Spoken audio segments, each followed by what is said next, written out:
Ce sera toujours avec un réel plaisir qu'on prendra la parole ici et qu'on aura la ferme conviction que nous sommes écoutés à travers le monde. Votre fidélité continuera à nous honorer. Nous sommes vendredi. Il s'agit de vendredi société. Il s'agit de vendredi relax, la raison pour laquelle on prendra un thème à caractère essentiellement social ce matin. Le débat enfle depuis de longues années. Doit-on prendre l'épouse de son frère après sa mort? Doit-on prendre la veuve de son frère? Doit-on rester avec la veuve de son frère comme votre propre épouse après la mort de votre frère? C'est la problématique que nous mettons sur cette table ce matin. Un sujet purement à caractère social. Mais avant tout cela, vous aurez déjà vos autres rubriques ce matin. La quintessence de l'information parue en kiosque, l'actu presse. Vous aurez également la dénonciation du jour. Tout ceci au canal 6,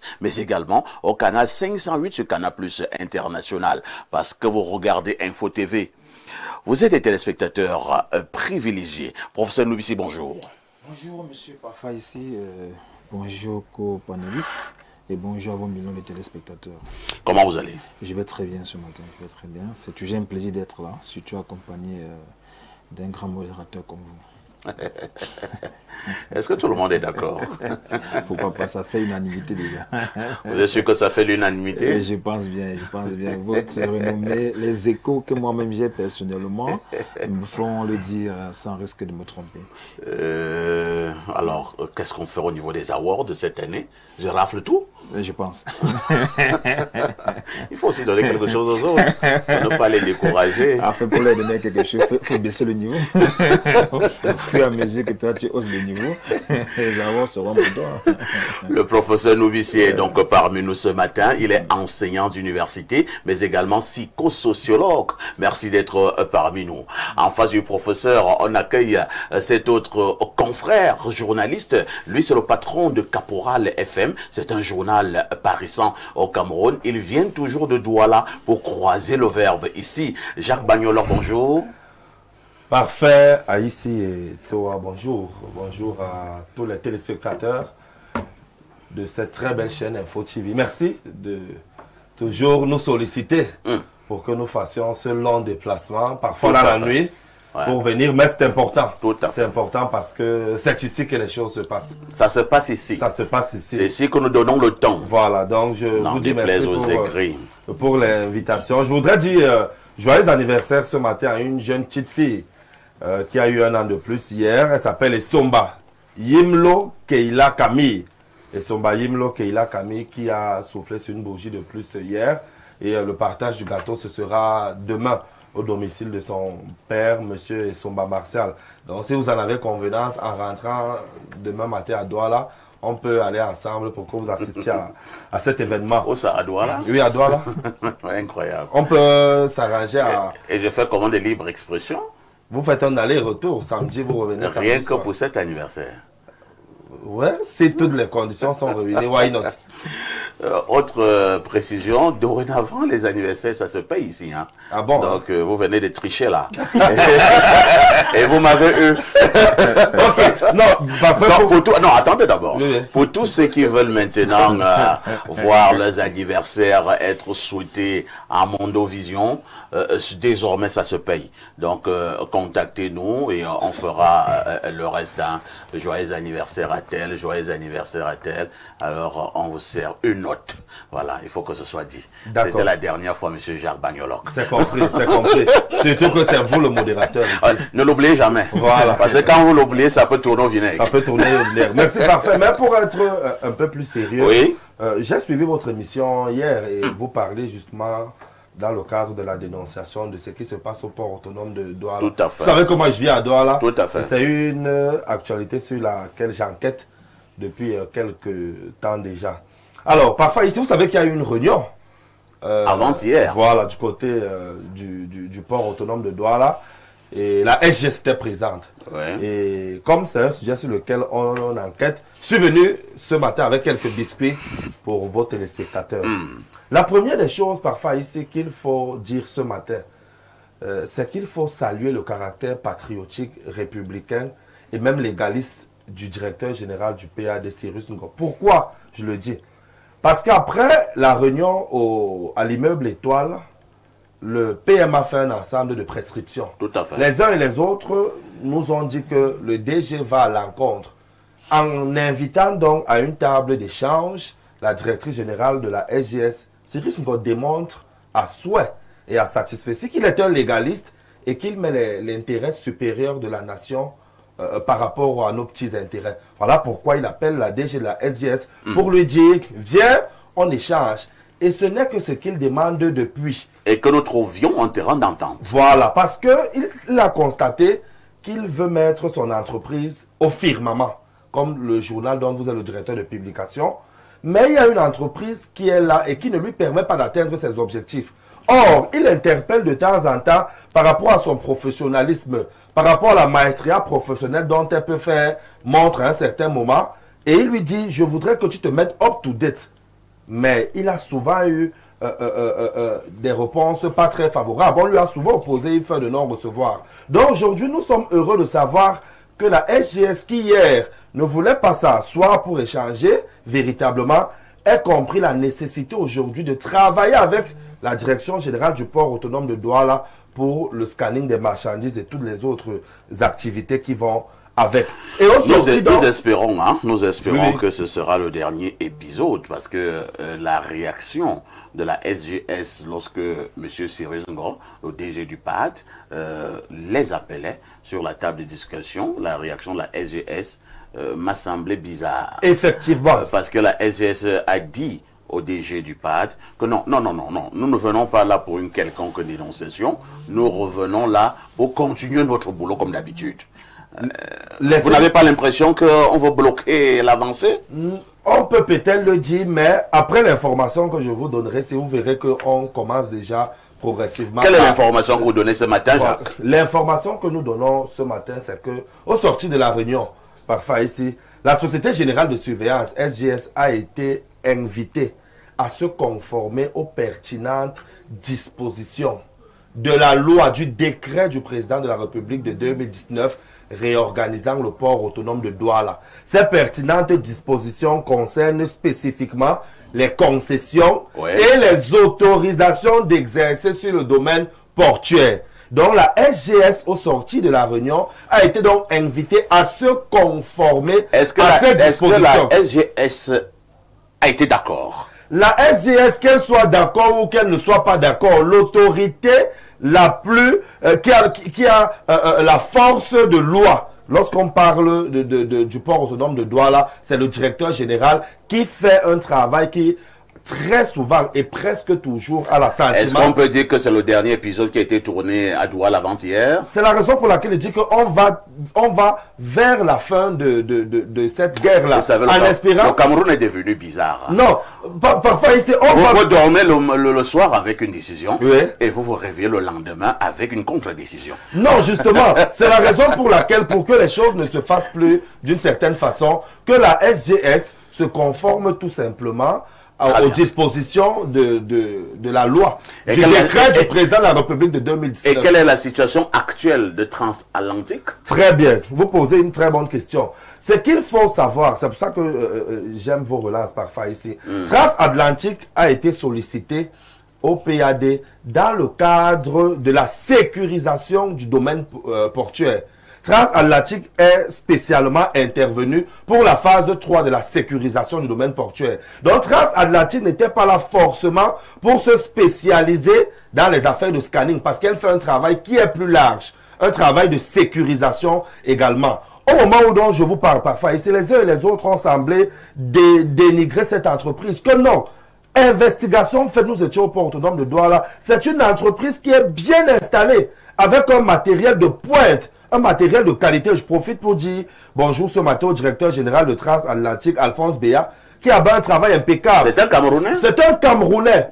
Et comment est-ce qu'on en arrive à Transatlantique? C'est parce qu'ils ont fait un travail magnifique du côté du port autonome de Kribi. Ayant donc vu ça, et le directeur général du port autonome de Douala, soucieux de mettre son entreprise au firmament, voit donc qu'il peut travailler avec Transatlantique. C'est comme ça qu'il a fait donc venir. Et la loi, parfois ici, c'est ça la question.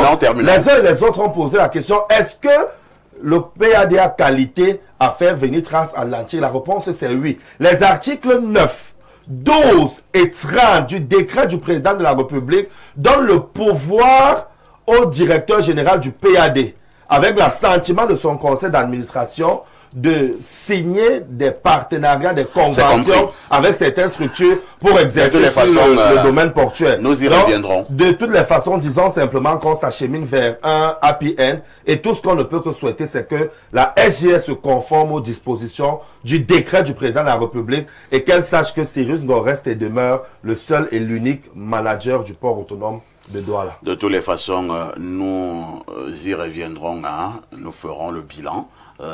Dimanche, donc après-demain, c'est libre expression. Soyez connectés et vous aurez les dernières avancées de cette affaire au Cameroun. Accueillons le docteur Yves Clément Lemeu qui nous a retrouvés ce matin. Bonjour docteur. Oui, bonjour mon cher parfait. Comment vous allez? Oui, je vais bien, ça va. C'est vendredi, donc... vendredi, relax. Relax, oui. Et on a entamé la semaine qui s'achève également, tel que l'entamé bien, en bonne santé, en bonne forme. Je suis entré ce matin avec un voisin qui me disait qu'il avait très mal à la tête. Et depuis de longues années, je rencontre des gens qui disent qu'ils ont mal à la tête. Est-ce que c'est un mal qu'il faut prendre au sérieux ou alors c'est banal, c'est un truc passager? C'est un mal à prendre au sérieux. Ah bon? Oui, puisque il fait parfois l'objet de décès. Ah, le mal de tête. Le mal de tête, oui. On peut avoir mal à la tête parce que, justement, on s'est mal réveillé un matin, comme votre voisin. Tout à fait. Et si lui, il prend la chose tout simplement parce que c'est des céphalées, il va prendre un paracétamol et il s'arrête là. Et quand il y a résistance, il va pas aller à l'hôpital, il peut tout simplement également partir. Ça peut se compliquer aussi. Oui. Alors, pourquoi est-ce qu'il a mal à la tête? Il faut qu'on cherche à savoir. On peut avoir mal à la tête parce qu'on a des problèmes d'hypertension. On est hypertendu. On peut avoir mal à la tête parce qu'on raisonne beaucoup dans son cœur, son intérieur. On rumine. On veut changer, n'est-ce pas, le cours des choses. Ça veut dire, je n'aime pas parfait ici. Et je me pose chaque jour des questions. Pourquoi il est toujours sur le plateau d'Info TV? C'est lui qui présente toujours... C'est vrai que ça donne des torticolis à beaucoup. Hein. Oui. Donc, pourquoi c'est toujours à lui? Encore et encore lui. Donc, voilà. Beaucoup aimeraient se réveiller le matin qu'on lui dise qu'il n'est plus de ce monde. Donc voilà, donc justement, il ne faut pas réfléchir. Et ceux qui pensent comme ça me regardent à l'instant. Hein. Bien sûr. Donc, ils vous auront donc justement des céphalées, ils auront mal à la tête. Donc, ils vont avoir mal à la tête. Ils auront mal à la tête. Ils auront mal à la tête et ils vont justement toujours penser ils doivent prendre, n'est-ce pas, des mais ça ne passe pas. Il faut tout simplement savoir gérer ses émotions, ne pas avoir la jalousie pour ce genre de cas, ne pas regarder la vie des autres. Éviter les greurs. Oui, éviter les greurs. Et on peut également avoir mal à la tête parce que vous êtes rentré à la maison, vous n'avez pas trouvé votre femme à la maison. Ah, bien sûr. C'est dangereux. C'est très dangereux. Donc, tu sais, un problème de sentiments. Alors, au niveau de la médecine chinoise, est-ce qu'on résout ce genre de mots? Bon, on les résout pas tout simplement en donnant un médicament. Oui, c'est pourquoi j'aime toujours dire que c'est bien de venir toujours consulter ou alors d'aller consulter quelque part, oui, dans un hôpital quelconque du pays. Donc, il faut chercher la source. Il faut chercher la source du problème. Il faut toujours chercher la source du problème. Mais parfois aussi, on peut avoir une neurasthénie. C'est-à-dire, on a beaucoup travaillé, on a beaucoup réfléchi, on avait un dossier qu'on gérait, mais qui ici n'entend pas, n'est-ce pas, des problèmes cardiovasculaires ou cérébrovasculaires. Bon, on peut prendre donc maintenant un verre d'eau tiède. Ça va apaiser tout simplement le système nerveux. Très bien. Donc, à volier, effectivement, donc, c'est des problèmes que nous gérons bien à partir, n'est-ce pas, des diagnostics sur les bilans de santé. Nous disons donc merci au docteur Yves Clément Lemeu, expert en médecine chinoise. Il est basé derrière la basilique mineure Marie-Reine des Apôtres en Volier, c'est au Cameroun, à Yaoundé. Aurélie Laure Eyono, bonjour. Bonjour, parfait ici. Bonjour à tous les panélistes présents. Je vous ai trouvé un peu crispé ce matin.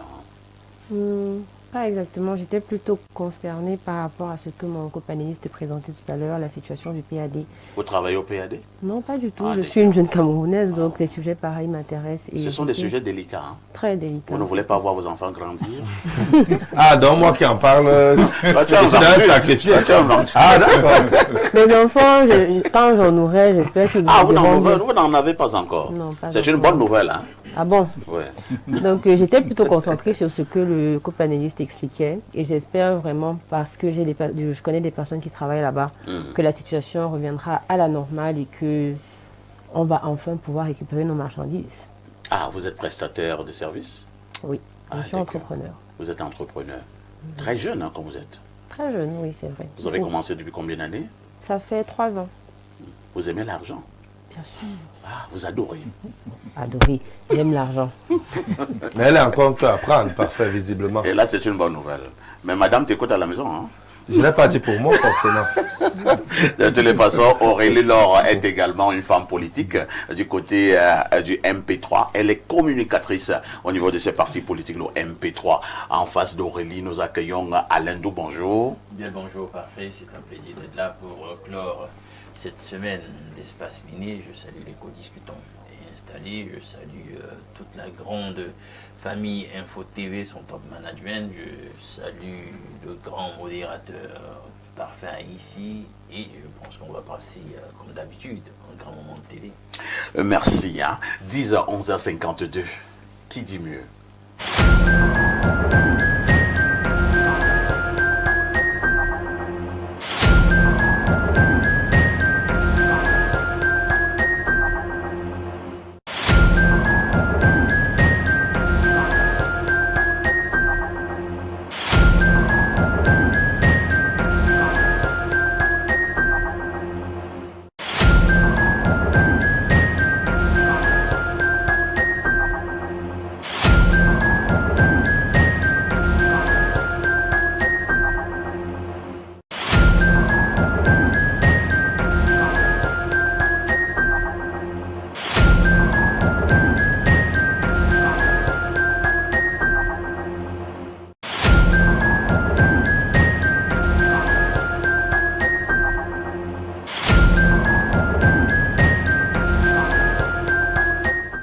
Théophile Vianney-Bia, bonjour. El Perfecto, bonjour. Bonjour à votre riche et impressionnant panel ce matin. Bonjour également à nos téléspectateurs et téléspectatrices qui se comptent par millions dans le monde. À l'occasion pour moi de dire bonjour à un apôtre. Apôtre d'un autre genre, c'est l'apôtre du numérique au Cameroun.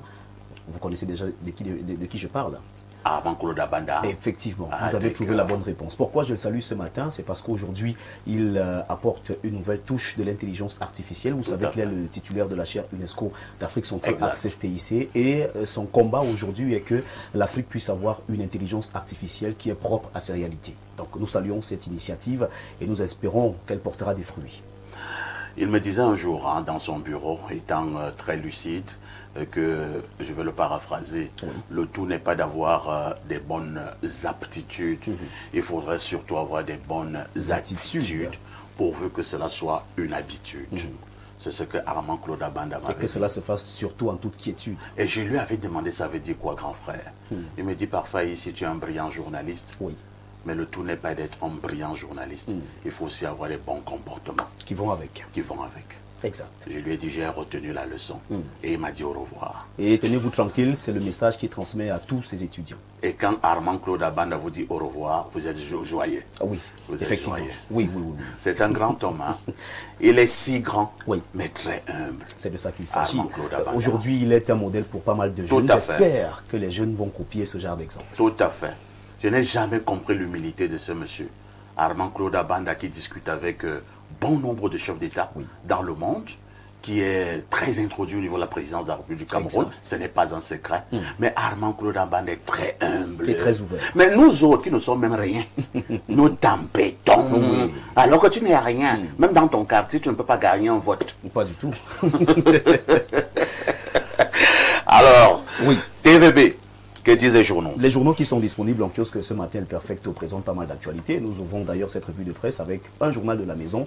Il s'agit du journal Info Matin de Dieudonné Mvam qui, au bas de une, s'intéresse à ce supermarché, le supermarché Koumayas. Les relations commerciales Cameroun-Inde exaltées. D'après ce que nous dit ce journal en page 2, le Mincommerce Luc Magloambarga Tangana a ce 5 février à Yaoundé inauguré le 3e complexe commercial du promoteur Kirti Koumar qui allie commerce de gros et détail en un seul espace. En grande une, on parle d'agriculture, élevage et éducation. Armand Claudabanda présente les opportunités de l'intelligence artificielle. C'est à la faveur de la réunion que le représentant résident de l'IA et Cameroun et titulaire de la chaire UNESCO d'Afrique centrale, Access TIC, a présidé ce 4 février avec les chefs des centres délocalisés. Nous retrouvons à présent la météo, le tri hebdomadaire d'informations, d'enquête, d'analyse et de reportage qui parle ce matin du Conseil exécutif de l'Organisation mondiale de la santé, le Cameroun pour une santé inclusive, équitable et centrée sur les peuples. C'est le plaidoyer ce 5 février à Genève du ministre de la Santé publique, Dr Manaouda Malachi, à la tribune de la 158e session.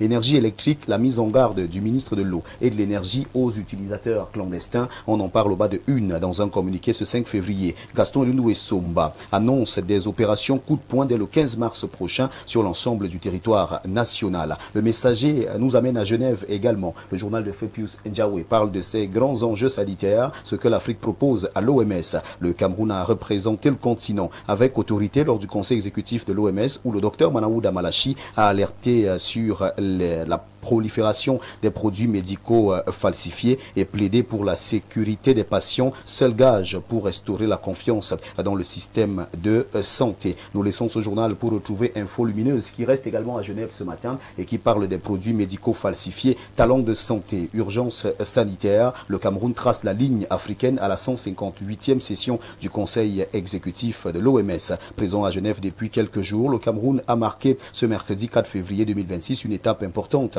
de la 158e session du Conseil exécutif de l'Organisation mondiale de la santé. À la tribune, Manaouda Malachi, ministre de la Santé, 3e vice-président du Conseil exécutif, s'exprimant au nom de 47 États de la région africaine, a porté une position structurée sur les priorités sanitaires majeures. Ces priorités sont à retrouver ce matin en page 6 du journal de Marcel Ebanda, Info Lumineuse. Mutation en petite une parle également du Conseil exécutif de l'OMS. Manaouda et la santé pour tous. On revient donc sur ce séjour effectué par le ministre de la Santé du côté de la Suisse. Électricité, court-circuit à la fraude. Le ministre de l'Eau et de l'Énergie annonce une opération coup de poing dès le 15 mars prochain. Cette information barre la une du journal de Georges Alain Boyomo à Mutation. Et si on parlait de lampadaires solaires au Cameroun avec la nouvelle expression, révélation sur les vrais prix. Une source introduite informe qu'au Togo, la même entreprise, Suna Design, a fourni les lampadaires solaires intelligents en 2021 pour un coût unitaire d'environ 524 000 francs CFA, maintenance incluse. Au Cameroun, même un autre marché public pour 500 lampadaires passé en mai 2025 affichait un coût d'environ 460 000 francs CFA par unité, mais un lampadaire coûtera 950 000 francs CFA dans le marché de gré à gré que la présidence de la République vient d'autoriser. Cette information est à lire en page 5 du journal La Nouvelle Expression. Réseau routier, la SND 30 est en retard sur 1158 km. C'est le jour qui nous le dit ce matin. Et le journal Laman Malan nous fait savoir qu'à mi-parcours de la stratégie nationale de développement, le ministère des Travaux publics n'a pas pu bitumer les 3600 km de route prévus. L'œil du Sahel de Guibaï Gatama parle de leadership féminin. Dorothée Danejo dans le top 100 africain en TIC. Cette information est à lire en page 5. Cameroun Tribune s'intéresse à la communication. Une autre année de défi. À l'occasion de la cérémonie de présentation des vœux hier, le ministre René Emmanuel Sadi a appelé l'ensemble de la grande famille de la communication à rester en éveil pour être au rendez-vous des nouvelles échéances, notamment les élections législatives et municipales. Et nous mettons un terme à cette revue de presse avec Caporal Info. Le journal de Jacques Bagnorloc parle ce matin d'associations africaines d'eau et d'assainissement. Le congrès de la grandeur et de l'espérance. Le docteur Blaise Moussa, d'après ce que nous dit ce journal, président de l'association africaine de l'eau et d'assainissement, invitait il y a quelques jours encore les membres membres, partenaires et autres acteurs stratégiques du secteur à une action collective. À 48 heures du lancement de la 23e édition du Congrès international et exposition de cette association, les préparatifs vont bon train, d'après le constat qui est fait par nos confrères du journal Caporal Info. Les préparatifs qui vont donc bon train, la rencontre qui se tiendra du 9 au 13 février 2026 au Palais des Congrès de Yaoundé permettra de prendre des décisions majeures pour l'avenir de l'eau et de l'assainissement en Afrique. En page 3, vous pouvez donc retrouver cette information qui est traitée au journal Caporal Info, journal avec lequel nous refermons cette revue de presse Acte 2 sur Info TV ce vendredi matin. Mesdames, Messieurs, de votre aimable attention, infiniment merci. Et sachez tout simplement qu'avec 400 francs CFA seulement, vous avez votre journal disponible en kiosque, implacable, incontournable et indétrônable. Reste votre fidélité. Merci de faire confiance à Info TV pour vous informer. Merci El Perfecto pour cette revue. Merci TVB pour cette brillante revue de la presse comme d'habitude. Nous vous souhaitons un excellent week-end. Bon week-end à vous également et surtout bonne suite d'émission. Et que ce week-end soit inoubliable. Il sera certainement. Inimaginable avant et inoubliable Il y aura après. de belles choses. Des belles choses. Oui.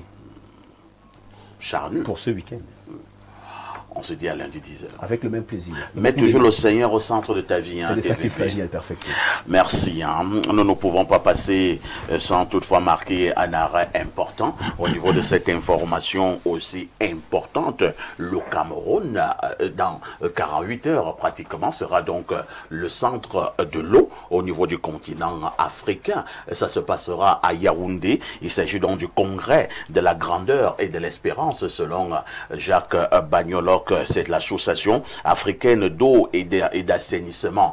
Aux commandes, nous aurons donc le docteur Blaise Moussa, qui est le directeur général de la CAMWater. L'événement se déroulera au palais de congrès de Yaoundé. On attend pratiquement environ 2000 étrangers au niveau de la capitale du Cameroun pour ce grand événement. L'association africaine donc d'eau et d'assainissement.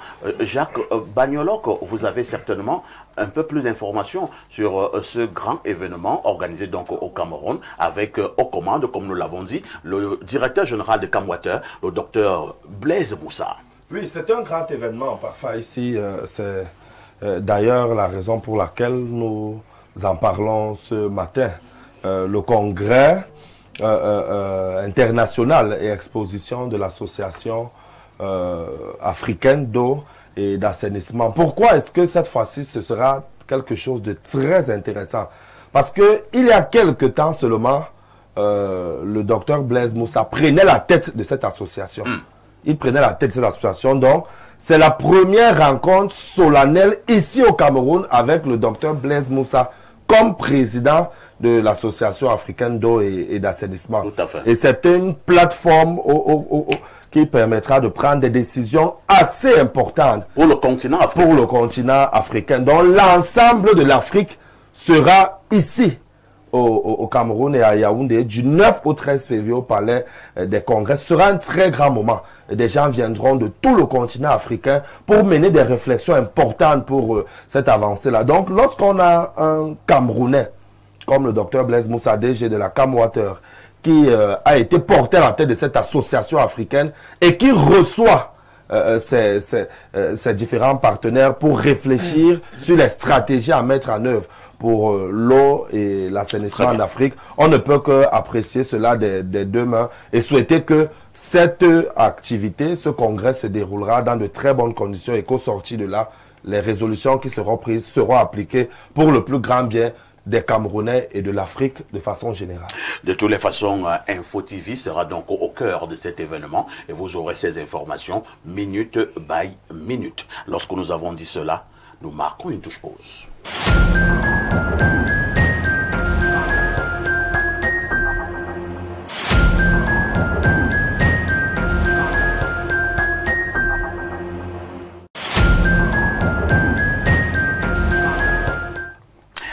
On redonne la parole à Alain que cette fois-ci pour la dénonciation de ce vendredi matin.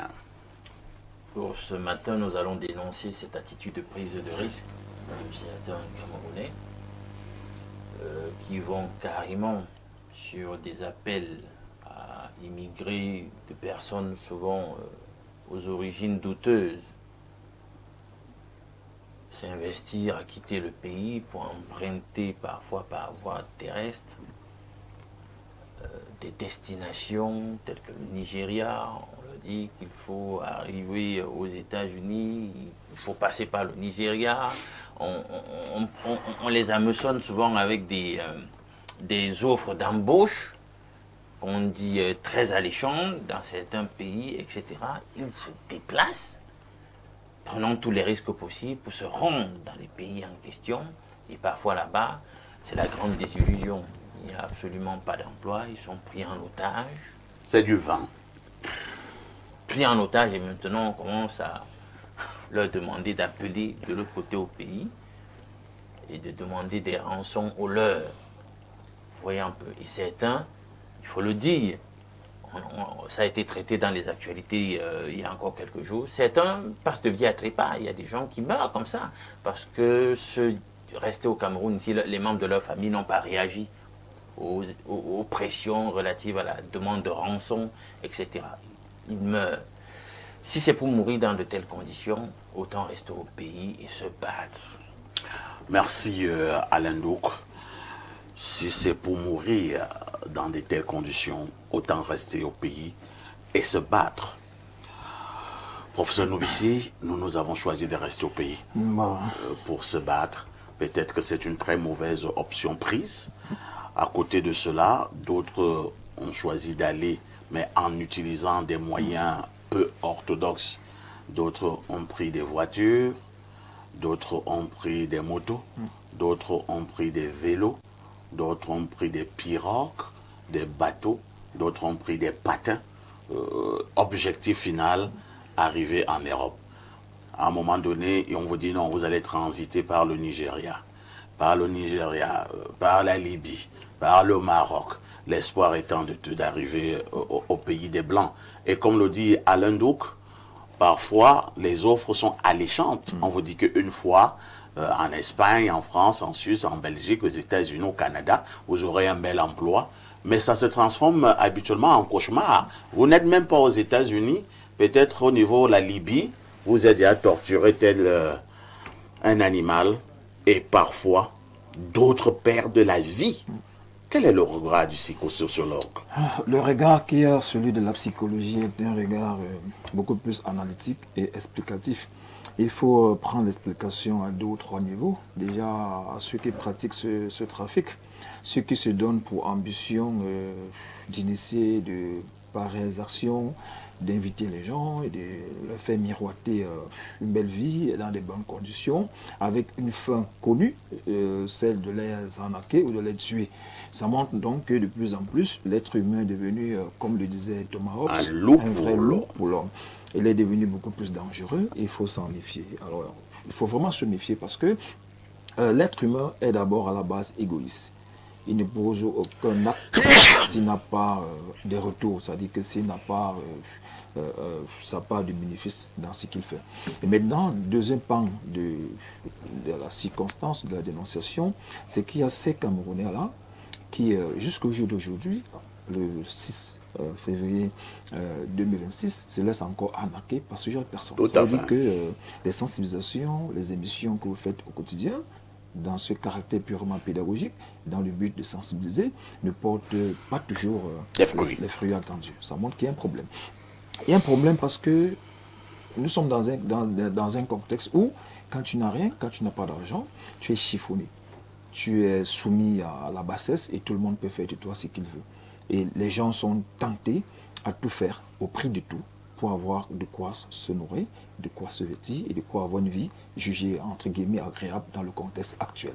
Ce qui fait donc que face à cette situation, les gens se disent pourquoi pas. Est-ce que c'est ma part d'opportunité qui se présente à moi, sachant qu'en termes d'opportunité, lorsqu'on les arrête, on ne sait pas si on en aura prochainement. Donc, ce qui fait que les gens sont dans une forte pression beaucoup plus psychologique à ce moment-là, voyant le risque, parce qu'il faut le dire, parfois ils savent qu'il y a le risque, mais ils se donnent au risque, parce qu'ils se disent que c'est dans le risque que leur avenir peut changer. Et c'est ça qui fait la difficulté analytique de la dénonciation de M. Alain Douk. Comment on a fait pour arriver à ce niveau ? Comment on a fait pour arriver à ce niveau? Comment on a fait pour arriver au niveau où les gens voient le risque et ils le prennent, tout en sachant que le prix de leur vie, ils peuvent trépasser, ils peuvent mourir c'est la spécificité analytique que je peux apporter sur le plan psychologique pour que les uns les autres sachent que l'être humain aujourd'hui, que ce soit votre frère, votre ami, votre voisin, il faut d'abord le prendre avec beaucoup de prudence. Parce que les humains aujourd'hui sont, comme disait Malinowski, parce qu'il faut toujours le citer. Malinowski disait, j'aime bien le citer, là où le bien et le mal n'existent pas, aucune vie humaine n'est possible. Et nous avons l'impression que le bien et le mal n'existent pas seulement dans notre environnement, mais nous avons le bien et le mal en nous, et malheureusement, c'est plus le mal qui tend à s'affirmer, qui tend à s'imposer, et nous sommes devenus esclaves du mal. On est même devenus, comme disait cette jeune fille que j'ai rencontrée avant-hier, qui me disait, l'être humain est devenu plus démoniaque que les démons. On a l'impression que s'il faut comparer l'humain aujourd'hui avec le démon, on aura sur une balance, on verra que l'être humain pose plus d'art. Parce que comment comprendre que vous invitez les gens, vous leur miroitez un bel avenir et que vous saviez déjà que vous devez les tuer. Ça résume un peu l'article que j'ai écrit concernant le terrorisme sur le plan mondial. Comment comprendre que quelqu'un va se faire former pendant 6 années, sachant que la solution, la finalité de sa formation, c'est d'entrer dans un avion, mettre une bombe sur lui et aller se faire exploser. Ce sont des questions sur le plan psychologique qui montrent le niveau de détresse, d'abord sur le plan mental, de détresse sociale, le niveau d'animalité que nous avons atteint en tant qu'être humain. Et notre société aujourd'hui, nous devons encadrer nos jeunes, on doit beaucoup les éduquer, on doit beaucoup les sensibiliser, on doit beaucoup leur parler, même si parfois ces sensibilisations ne portent pas les fruits attendus, malheureusement. Merci, professeur. À côté de vous, nous passons la parole à Aurélie Laure Eyono. Vous qui êtes femme politique, je me dis qu'un sujet comme celui-là devrait vous intéresser. Malgré la sensibilisation, ils sont nombreux, elles sont nombreuses au Cameroun qui préfèrent prendre la route ou alors l'eau pour se retrouver de l'autre côté. On a connu cette foireuse aventure du côté de la Libye. On en a abondamment parlé sur ce plateau où des Camerounais et Camerounaises se sont retrouvés dans des situations inconfortables. Et c'est encore pire pour les femmes que vous êtes. D'autres sont sauvagement abusées sur le plan sexuel, ainsi de suite. Alors, pourquoi continuer à partir alors qu'on peut laisser sa vie? Alors, je pense que, comme le docteur l'a dit tout à l'heure, ça relève en fait du mal-être vraiment profond. Je ne vais pas parler des autres pays parce que nous sommes au Cameroun, mais c'est vraiment triste de remarquer que la jeunesse au jour d'aujourd'hui aime ce qu'on appelle communément au quartier la vente du rêve. Tout le monde préfère justement partir parce qu'il paraît que là-bas, c'est mieux. Surtout que Nganou est parti en pirogue. Et maintenant, il est champion du monde. Donc voilà, il y a des exemples comme ceux-là qui pourraient... Enfin, je suis désolée, mais ce sont des exceptions, parce que toute règle a une exception. Maintenant, en tant que jeune entrepreneur au Cameroun, je suis d'avis que c'est difficile au Cameroun, on est tous d'accord, mais c'est possible. Maintenant, en tant que femme politique, je pense qu'à l'avenir, lorsque les choses iront un peu mieux, il sera question de recadrer justement cette jeunesse-là, parce que quoi qu'on dise, quoi qu'on fasse, la jeunesse est le fer de lance de notre pays. On a plus de jeunes au Cameroun que de vieux, donc il sera question dans l'avenir justement de recadrer cette jeunesse-là, de leur redonner espoir. Qu'on ne leur dise pas simplement aller à l'école, ensuite on va se croiser au carrefour et on va se regarder. C'est justement le but, puisqu'on parle, enfin, le sujet il est politique et apolitique en même temps, c'est un sujet assez délicat, mais je pense honnêtement que la jeunesse a tout intérêt à rester parce que tout est à refaire ici. Tout est à refaire au Cameroun et ce n'est que nous qui pouvons le faire. Tous les autres sont... Si nous partons tous, qui va arranger le pays? Ce ne sont pas les vieux là parce qu'ils sont sur le départ. Ils sont vieux, ils sont fatigués. C'est à nous, la jeunesse, justement, que ce lourd fardeau, c'est sur nous en fait que ce lourd fardeau est déposé. Il est impératif que les jeunes comprennent que ce n'est pas ailleurs que ce sera mieux. On est chez nous et je pense qu'on dit très souvent qu'on n'est jamais mieux traité que chez soi. Donc voilà. Mon père m'avait dit un jour, étant très lucide, que mon fils, le pain de l'exil est toujours amer. Vous êtes d'accord, docteur Lemain, que le pain de l'exil soit toujours amer? Oui, quand on est exilé. Quand on est exilé. Tout à fait. Le pain devient amer parce qu'un exilé n'a pas eu... il ne s'est pas organisé, n'est-ce pas, à partir. Oui. Il est parti pour une circonstance malheureuse, par contrainte. et il se retrouve donc dans un coin quelconque, dans un autre pays, et il ne peut pas être à l'aise. C'est pour ces raisons que beaucoup se transforment souvent soit en influenceurs pour un peu oublier, n'est-ce pas, l'absence, n'est-ce pas, de leur famille, de leurs proches, du pays même. Parce que quand on voulez dire que certains influenceurs sont des oisifs? Oui, qui ne sont pas au Cameroun. C'est d'eux que je parle. Oui, c'est d'eux, effectivement. C'est un peu insultant. Non, on les les insulte pas. Les influenceurs qui sont de l'autre côté ne travaillent pas? Non, ceux qui sont exilés. Ceux qui sont exilés, nous parlons, n'est-ce pas, des exilés. Oui. Vous savez très bien que beaucoup sont partis du Cameroun parce que ils ont annoncé certaines choses ou bien ils se sont très mal comportés et après ils sont partis. Alors ils sont partis ou bien ils ont fui? Ils ont fui, ils sont partis. Certains sont partis, d'autres ont fui. Et pour rester connectés, n'est-ce pas, à leur famille, à leurs proches, au pays même. Hein? Ils deviennent donc, n'est-ce pas, ce parleur-là sur le téléphone, à longueur de journée. Ceux-là qui les écoutent aussi. Parce qu'il faudrait bien qu'il y ait des personnes aussi qui soient là pour les écouter. Docteur Oleme, est-ce qu'un jeune Camerounais à la tête bien faite, consciencieux, peut rester au pays et gagner sa vie? Bien sûr, on est très bien que chez soi. Hein, et au Cameroun, elle a dit, notre pays est à refaire. Non, le pays n'est pas à refaire. Le pays est à construire. Il y a toutes les opportunités ici au Cameroun. Notre pays est encore tellement vierge. Trop vierge qu'il n'y a encore rien. Ce qui est fait au Cameroun, je peux dire, c'est certainement 20%. Dans beaucoup de domaines. Certains domaines, on va trouver que c'est 50%, d'autres domaines 60%, mais je pense que pleinement, il y a des domaines où rien n'a été fait jusqu'à présent. Pas parce qu'on ne veut pas faire, mais parce qu'il n'y a pas de ressources. Parce que les jeunes, effectivement, n'est-ce pas, ne se mettent pas au travail. Oui. Si nous parlons de la jeunesse, c'est elle qui doit booster, n'est-ce pas, l'économie au Cameroun. Le secteur privé. Entre-temps, quand même également, l'ordre gouvernant ne facilite pas les choses. Hein. Oui, l'ordre gouvernement ne facilite pas les choses. C'est-à-dire, comment vous pouvez quand même comprendre, docteur, on vous fait comprendre que non, certains sont partis la semaine dernière, ils ont péri dans la mer.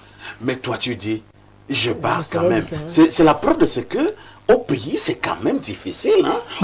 On préfère aller affronter les crocodiles, les caïmans, les baleines, et que sais-je encore, au niveau de la mer. C'est parce qu'on demande trop au gouvernement. Ah bon? Oui, on en demande assez. Parce que quand on dit l'ordre gouvernant... Nous ne sommes pas en droit de demander au gouvernement.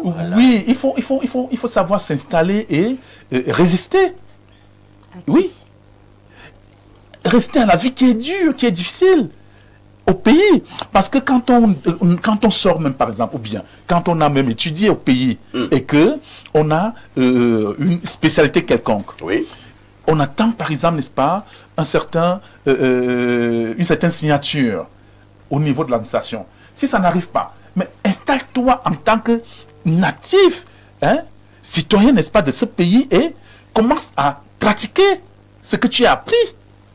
C'est cette population-là qui viendra prouver que oui, il n'a pas de papier, mais il est spécialisé. Il n'a pas un papier, n'est-ce pas, officiel, qui lui permet, n'est-ce pas, d'exercer.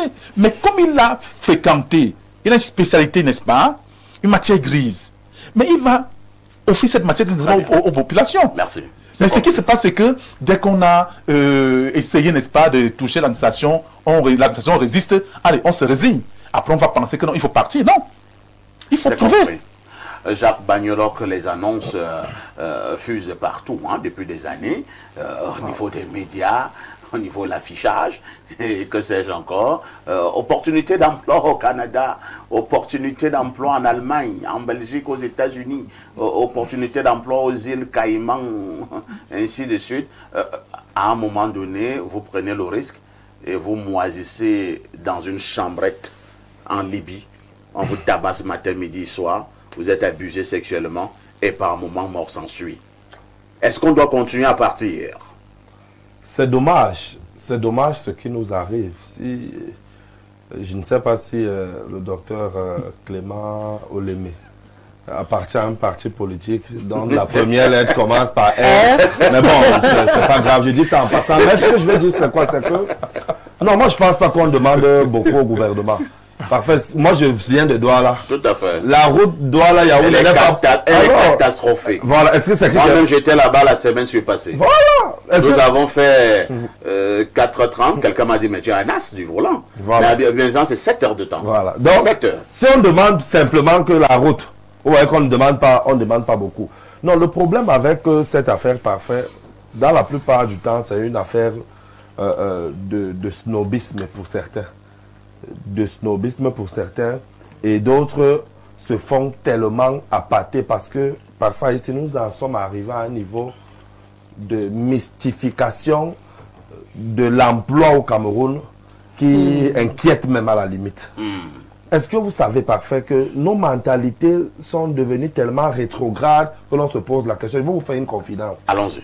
Parfait. Comment vous expliquez qu'un jeune qui a une boutique où il vend le pain au chocolat, l'eau minérale, les couches, qu'un jeune comme celui-là puisse entrer dans une secte?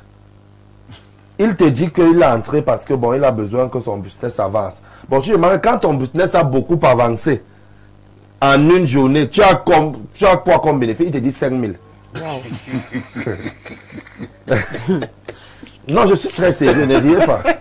Parce que c'est un cas que j'ai sous la main à Douala. Donc, ça veut dire qu'en une semaine, quand il a beaucoup fait, il peut avoir 35 000. Donc, lui, comme il a ces 35 000 en une semaine comme bénéfice, il regarde qu'en un mois, il peut être à... Pour lui, il voit que non, la secte dans laquelle il est très bien. Parce que ça fait en sorte que sa boutique, les gens viennent toi acheter le pain au chocolat. Attends un peu, je ne sais pas. Ce n'est pas pour encourager, mais comment on en arrive à un niveau où les gens peuvent se compromettre pour si peu? Je pense, j'utilise cette image pour vous montrer le délitement moral et mental de notre société. Où les paradigmes sociaux ont foutu le camp pour laisser la place à d'autres valeurs, d'autres contre-valeurs malheureusement. Et c'est ça qu'il faut dénoncer parfait. Il y a ces mauvais influenceurs qui peignent la vie en rose et sont chargés plutôt d'appâter ses enfants. C'est-à-dire que... Comme s'ils sont des recruteurs. Mais bien pour la plupart. Ils font comprendre que ici c'est le paradis. C'est le paradis. Alors qu'en réalité, c'est la manipulation pour vous amener dans une affaire où on va vous égorger. C'est ça. Donc ils vous montrent, non, ici tu auras ton bel appartement, ton véhicule, on te le donne, tu vas payer de temps en temps, tout est déjà ok, on va te trouver, ainsi de suite. Et tu vois comment moi je vis, non, j'ai acheté une Lexus. Et toi tu entres, un an plus tard, on écrit RIP. Voilà. Donc, c'est ça le problème. Voilà pourquoi il faut tirer la sonnette d'alarme. Et c'est bien parce que c'est à la veille de la célébration de la fête de la jeunesse. Il faut donc dire aux jeunes de façon générale que le bonheur ne se trouve pas forcément ailleurs. Ne disons pas également parfois ici que ceux qui sont allés ailleurs n'ont jamais eu à avoir une vie confortable. Hein. Il y a également ceux qui vont à l'étranger, au Canada, au Maroc, pas au Maroc, au Canada, en Belgique, ainsi de suite. Non, depuis ce qu'ils ont fait là, je ne suis plus leur ami. Mais dans la plupart des temps, il faut avoir un projet de vie. Parfait, ceux qui ne réussissent pas lorsqu'ils vont au Canada, en Belgique et autres, c'est parce qu'ils n'ont pas un projet de vie. Il a attendu que le fils du professeur Numbisi est parti. Lui aussi veut partir. Oh, il ne sait pas que le fils du professeur Numbisi a préparé son voyage. Il a un projet, il sait comme je m'en vais, je vais faire ceci. Lui, il reste comme ça. Il dit seulement à sa mère que je vais aussi partir au Canada. Tu veux faire quoi? Ouais, laisse d'abord, j'arrive. Étant là-bas, hein, c'est qu'il je vais trouver quelque chose. Non, ça ne peut pas donner. C'est en cela donc que les aventures deviennent souvent les mésaventures et après on commence à écrire cahier d'un retour au pays natal. RIP. Alain Douk, que faisons-nous en pareille circonstance où nous partons? Parce que par moment, on nous a, je vais parler comme au village, on nous a lobé de vous retrouver au Nigeria dans une situation. C'est-à-dire, vous vous retrouvez dans une situation, rentrer, vous ne pouvez plus rentrer. Avancer, vous ne pouvez plus avancer. Vous marquez le pas. Il vous passe la parole. Nous savons que le droit d'immigrer ou de migrer est un droit reconnu. Tout à fait. Le droit international, donc on ne peut pas refuser aux gens de se mouvoir si c'est possible. Le problème, c'est les conditions dans lesquelles les gens veulent migrer. C'est ça qui pose problème. Alors, regardez quelqu'un qui est capable de donner sa vie au change.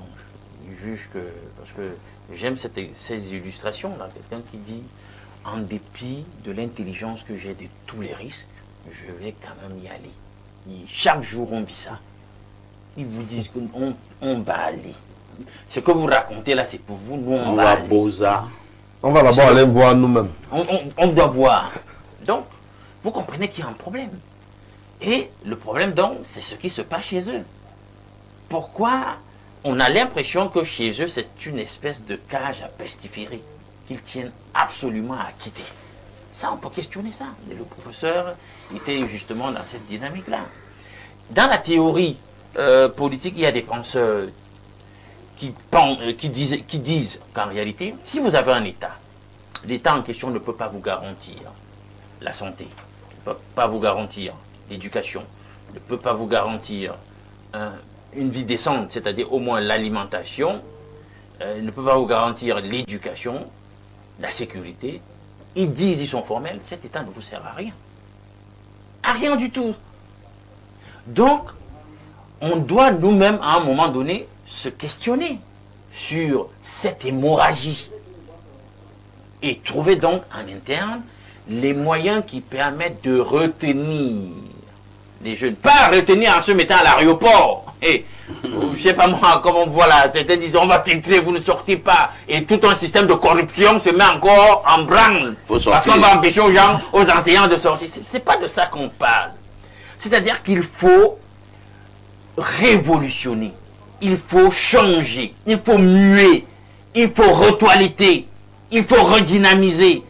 Il faut reséduire. Séduire à nouveau les gens. Au travers d'une nouvelle politique, d'une nouvelle vision, d'un nouveau Cameroun. Et là, on ne va pas nous dire qu'on demande trop à l'État. Quand sur 60 km de route, vous nous engloutissez à 1000 milliards. Des gens disent qu'on est arrivé à 400 milliards. Voilà, 1400 milliards. On va dire qu'on demande trop à l'État. Quand on sait que le même type de projet, ailleurs, c'est à tout casser. On ne dépasse pas les 300 milliards. Ouais. On joue à quoi? Là, on est déjà au-delà du triple. Est-ce que le jeune, si tu permets? C'est encore mon temps de parole. Vas-y. Parce que s'il n'y a pas de route, les opérateurs économiques, ils font comment pour leurs activités? Même ceux qui s'y investissent, ils deviennent de petit à petit perdants. Très bien. Et s'il n'y a donc pas productivité, l'État prend comment, prélève comment pour redistribuer. Donc, en fait, les problèmes que l'État crée finissent toujours par lui revenir en plein dans la gueule. C'est de ça qu'il est question. Donc, et ces légions, on ne peut pas citer tous les tas, les dysfonctionnements. S'il faut attaquer l'angle de la corruption, des scandales financiers, etc., ça décourage. Merci Alain Douk. Allons rapidement à la messagerie. Hein. C'est un message qui nous vient des États-Unis. Bonjour, mon grand frère, le vendeur du relax de la modération. Concernant la dénonciation, la dame sur le plateau dit que les jeunes doivent rester au pays. Pour faire quoi? Il y a quelle opportunité pour les jeunes? Le gouvernement nous méprise tellement au point où on nous réduit au niveau des motos, des pelles et des brouettes. Papa, laissez-nous mourir, car c'est le Cameroun qui tue les jeunes. Ce qui est sûr, c'est qu'ils parviennent à traverser, s'en sortent mieux ailleurs qu'au Cameroun. C'est Sandrine Ngwanvele-Yes. Oh, Sandrine. C'est même ma soeur, c'est... Bonjour Sandrine. Sandrine dit que c'est ici au pays qu'on tue les jeunes. Ça gâte. Oui, c'est on nous a réduits à la brouette, à la pelle et au moto. Je comprends tout à fait le point de vue de Sandrine, parce que c'est une vérité. Moi-même de formation, je suis kinésithérapeute. Mais il y a quelques années, on m'a fait passer un concours. Je suis kinésithérapeute issu du MINSUP. Il y a quelques années, on m'a fait repasser un concours disant que le diplôme que j'ai, donc licence professionnelle, n'est pas, je ne peux pas exercer au Cameroun parce que ce n'est pas un... Les kinésithérapeutes licence professionnelle sont habilités uniquement à enseigner. Donc, c'est-à-dire que j'ai fini de payer ma pension à hauteur de millions pendant 3 ans. Ma famille s'est investie là-dessus. Quand je maîtrise pas, kinésithérapeute, ça ne fait pas partie des gens qui massent et tout ça. Et comment tu réduis seulement à enseigner? Si tu es kinésithérapeute, tu ne peux pas masser, tu sers à quoi? Non. On nous a dit, après quelques années... Qui vous a dit ça? J'ai composé ce concours. j'ai composé un concours visant à me donner un matricule venant du MinSanté cette fois-ci, après 3 ans de formation. Donc, à un moment donné... Encore le MinSanté. Hein. À un moment donné, je comprends très bien. Bonjour. Je comprends très bien le point de vue de santé. Bonjour à vos vaillants panélistes. Comment expliquer qu'un jeune Camerounais vende le torrent familial à plus de 5 millions, préfère aller à l'étranger et pourtant, sur place, il peut multiplier cette somme et devenir multimillionnaire. C'est Maximilien Ngueli et depuis le quartier Eki. Un autre message ce matin que dit ce téléspectateur du plus 49, c'est un message qui nous vient de l'Allemagne. Hein. Malheureusement, le message est vide. Hein. Qu'est-ce qui ne va pas? C'est un problème de connexion. Bonjour Lonkouta et à tout ton panel. Moi, je préfère être fou à l'extérieur que d'être normal au Cameroun. Waouh. Seigneur Jésus. Vous voyez jusqu'où les gens sont bien arrivés. Ils préfèrent être fou à l'extérieur que d'être normal au Cameroun. Il continue en disant, j'en connais beaucoup qui ont vécu dans le vide au pays pendant plusieurs années et qui sont parvenus à saisir une opportunité de voyage, qui sont très bien aujourd'hui et apportent un souffle nouveau à leur famille et ont déjà bâti une maison quelque part. Donc je ne partage pas entièrement votre point de vue. C'est Elias depuis Yaoundé qui envoie cette contribution. Un message de plus 39, il s'agit de l'Italie. Bonjour à vous sur le plateau. Bintum wa mienwa yam na famille isikik. Je ne sais pas ce que vous voulez dire. Hein. Cher docteur, le Cameroun est à son 15e avortement. Il y a des femmes plus vierges au camp Yeyap que le Cameroun, pour utiliser la même analogie. Les jeunes ne se battent pas. Les jeunes n'ont pas le droit d'attendre de leurs dirigeants d'aspirer à un meilleur avenir. À Dorta, quand les gens n'ont plus peur de la mort, il faut vraiment s'inquiéter. Très belle analyse du psychologue. Parfait, s'il te plaît. Le numéro de la demoiselle sur le plateau, c'est pour avoir des informations relatives au MP3. Bonne suite d'émission et bon début de week-end. Maxi C. Si on était au quartier, j'allais dire tu manques. Mais pour les informations relatives, vous pouvez aller sur les... Non, on va aller dans ce sens. Moi, je considère que c'est ce qu'il veut. Donc, il faut aller sur les pages officielles, les pages officielles du MP3. Non, il veut passer par toi. Aurélie, là, il montre d'abord qu'il veut les informations sur le MP3. Oui, mais en fait, lui, là, sa vraie demande. Qui va venir juste après. Alors, un autre message hein, ce matin, que dit ce téléspectateur, bonjour Perfecto, le Cyrus Ngor de la modération. Pourquoi vous êtes comme ça? Et continue en disant, bonjour à tout ton panel. Perfecto, la dame du MP3 sur le plateau m'a donné du sourire à l'instant. Avec plaisir. Si ça fait que vous restiez au Cameroun, on est partant.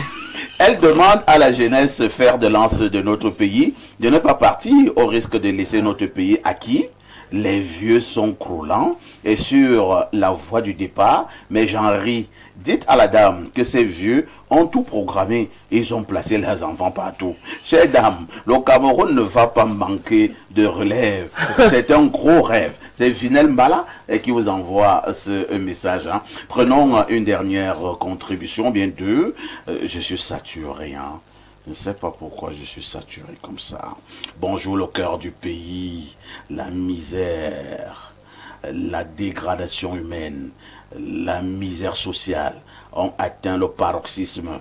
Au Cameroun, la rédemption et la morale ont foutu le camp.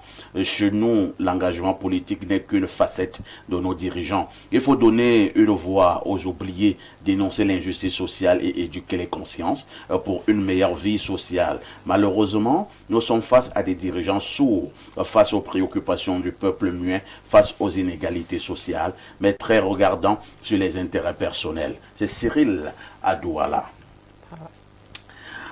Lorsqu'on était en première, avec tous les messages que je viens de lire là, on pouvait nous poser la question, quel est le champ lexical de ces textes?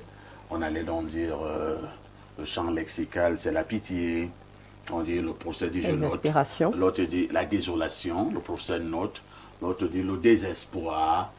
Nous restons dans ce champ lexical, à l'un d'eux on continue. La détresse. La désespérance, la détresse. On continue avec le champ lexical. La misère. La misère. Désespoir.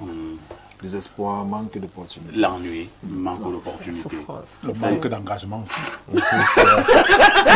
Il est plus dans le champ lexical. Il a raté. Si c'était à l'école, c'est qu'il a raté. Engagez-vous aussi. Vous les jeunes, engagez-vous. S'il était à l'école, c'est qu'il avait raté. Engagez-vous. 10 11h52. À tout de suite pour la suite.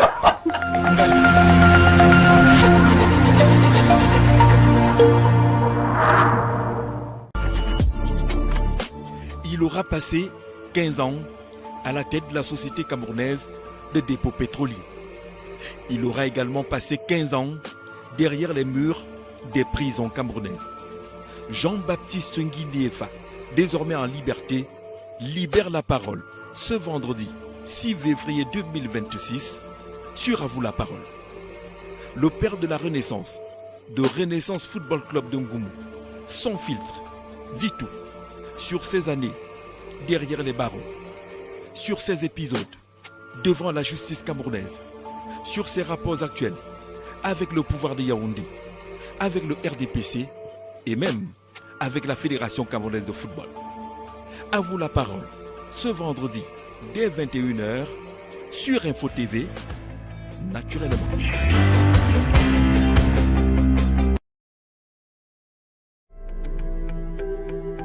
Le Cameroun rejoint la communauté internationale pour célébrer la journée de lutte contre les mutilations génitales féminines ce 6 février 2026. À travers le thème « Investir sur les filles et les communautés pour un avenir sans mutilation génitale féminine », le MINPROF encourage la tolérance zéro à l'égard de cette pratique abjecte qui porte atteinte à l'épanouissement de la femme. Ensemble, dénonçons, protégeons son corps, garantissons ses droits. Sans additifs est obtenu au terme d'un processus rigoureux de filtrage et d'analyse, ce qui vous permet d'étancher votre soif en toute sécurité. Buvez le minéral Bonis, buvez la vie.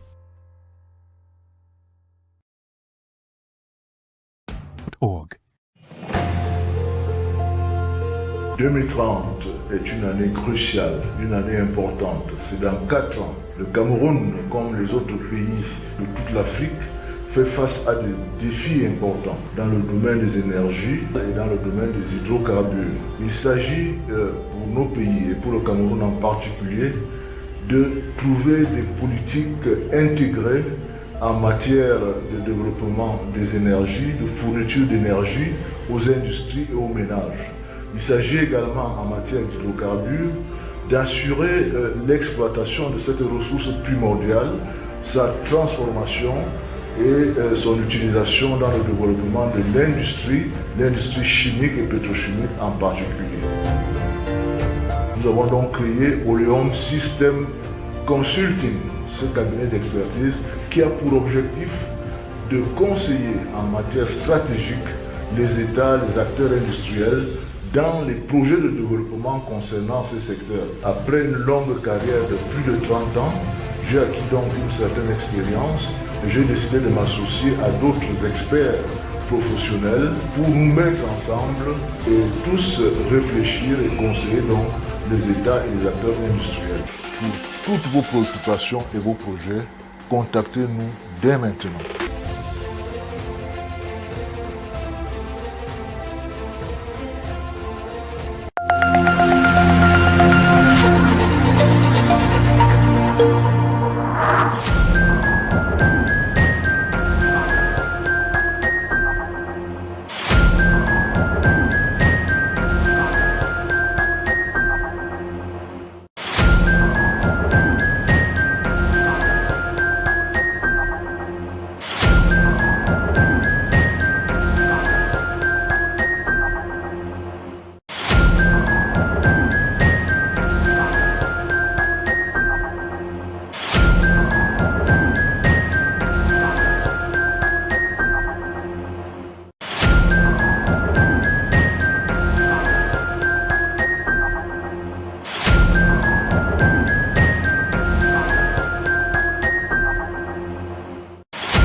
Nous avons un thème, comme nous vous le disions en ouverture ce matin, à caractère social. C'est un grand débat, surtout dans les pays africains.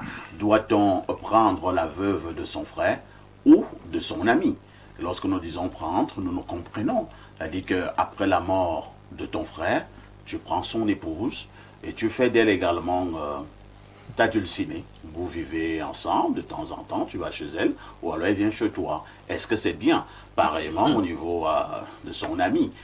Doit-on prendre la veuve de son frère ou de son ami? C'est la problématique de ce matin. Et ça tombe bien parce que nous avons notre professeur, psychosociologue, professeur Noubissi.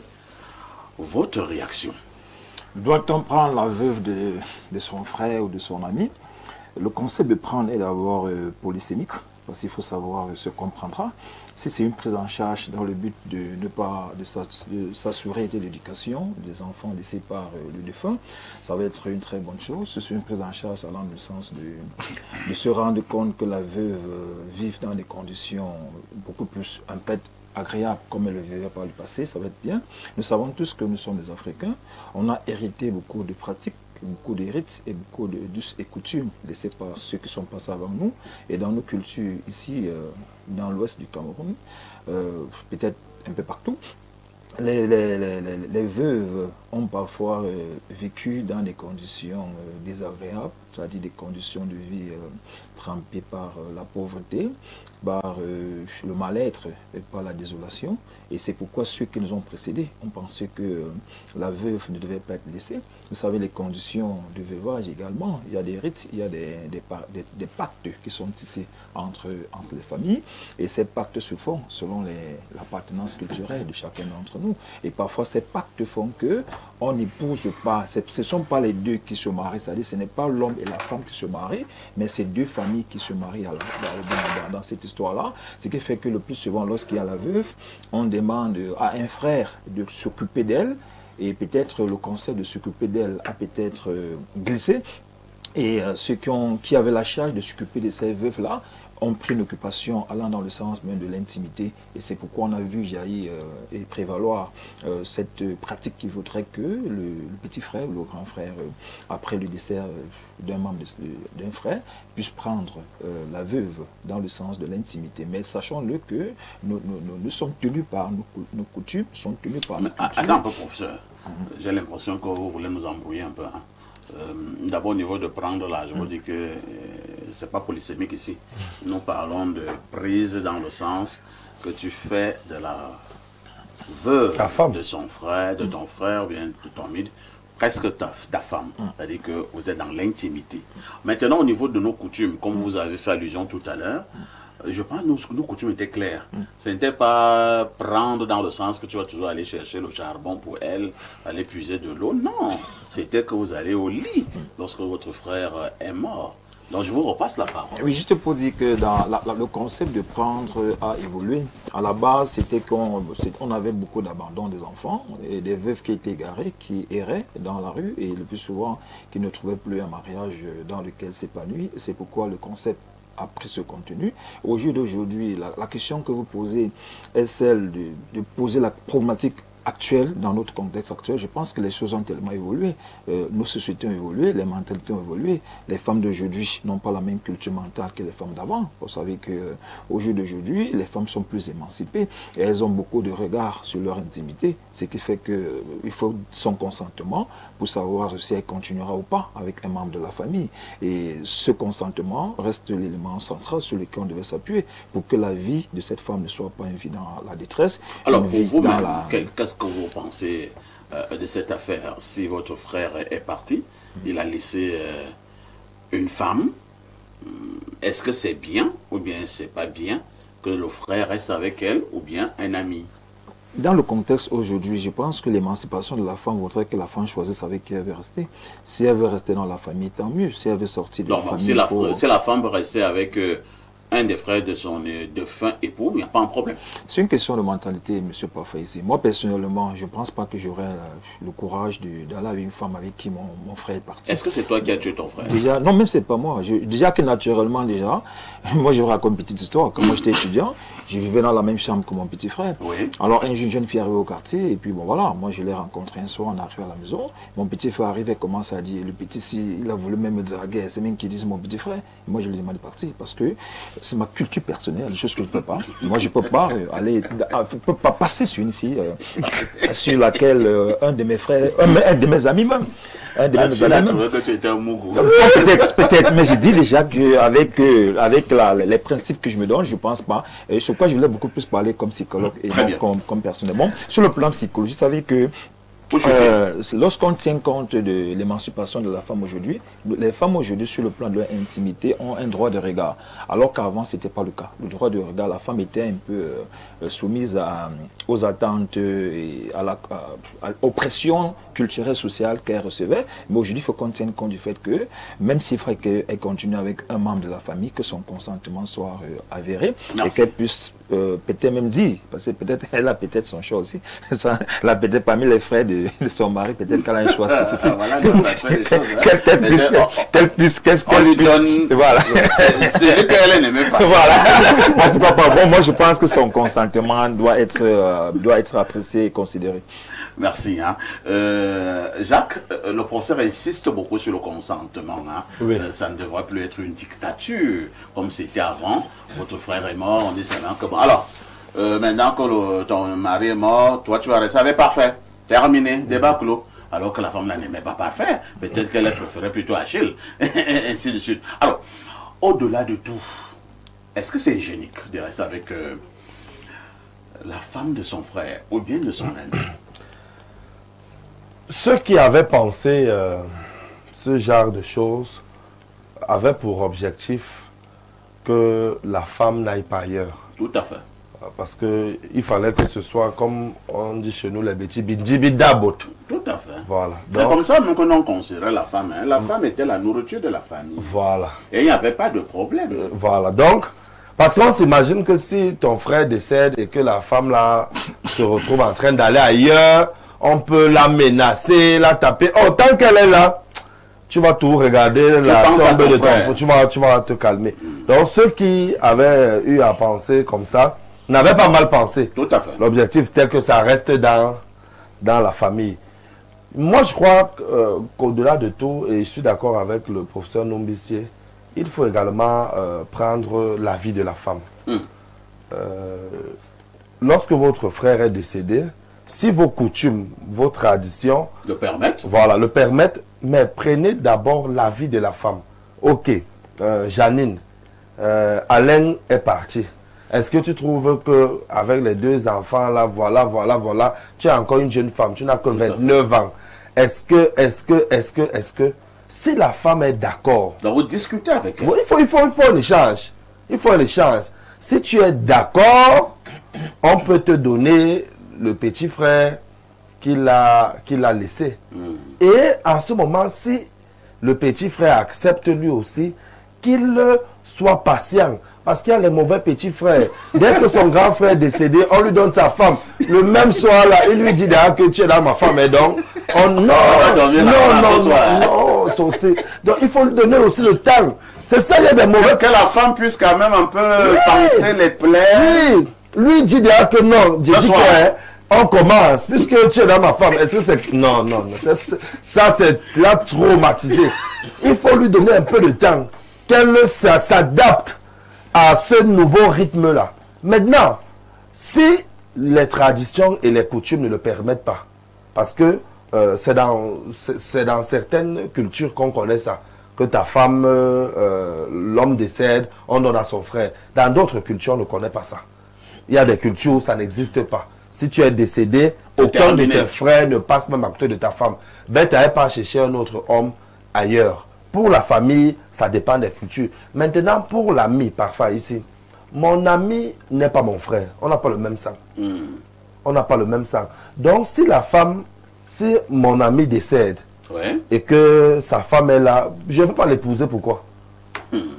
C'est bien de le savoir, hein? Non, je ne peux pas le poser. Commencer à bien te regarder.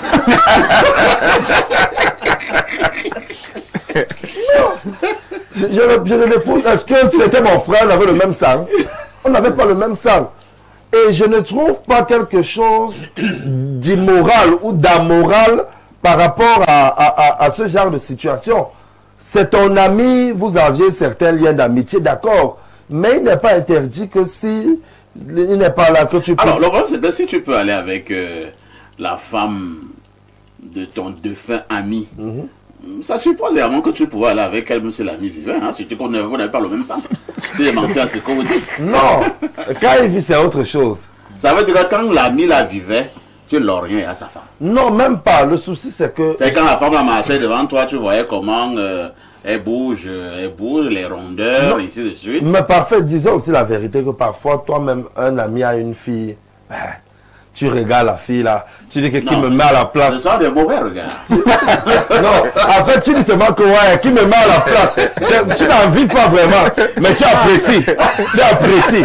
Bon, maintenant, s'il n'est plus là, tu vois un peu, tu peux venir dire à la femme, bon, ok, si je viens, donc, la femme peut aussi me repousser, non? Bien sûr. Elle doit me dire, non, non, je ne l'accepte pas, tu étais l'ami de mon défunt mari. Mais si elle aussi, elle accepte. Allez, c'est parti. Voilà, ça veut donc dire qu'il y avait des prédispositions peut-être divines et célestes pour qu'on soit ensemble. Donc, je crois que quand le beurre est déjà tiré, on le boit. Merci Jacques. Alors, Aurélie, hein, ça tombe également bien parce que vous êtes là en tant que femme.